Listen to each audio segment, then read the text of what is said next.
অনেক ভালো লাগতেছে, অনেক ভালো লাগতেছে ভাই। আমাদের ক্রিকেট ভাই, আমি আজকে নিজে করা হয়েছে, অনুভূতিটা আসলে কি ভাই বলার প্রকাশ নাই, বলা ভাষা না ভাই।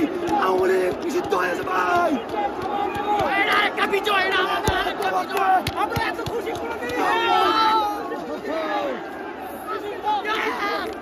ভাই, রিয়াল মাদ্রিদ জিততে এত খুশি হয়ে যায় ভাই। আওয়ামী লীগ আসলে নিষিদ্ধ হয়েছে, অনুভূতিটা আসলে কি ভাই? খুবই ভালো, খুবই ভালো, বলার মতো কোনো ভাষা নাই ভাই। ভাই খুবই ভালো আনন্দ পাইতেছে ভাই, এত খুবই আনন্দ পাইতেছে ভাই। আজকে ঈদ মুবারক, ঈদ মুবারক, ঈদ মুবারক।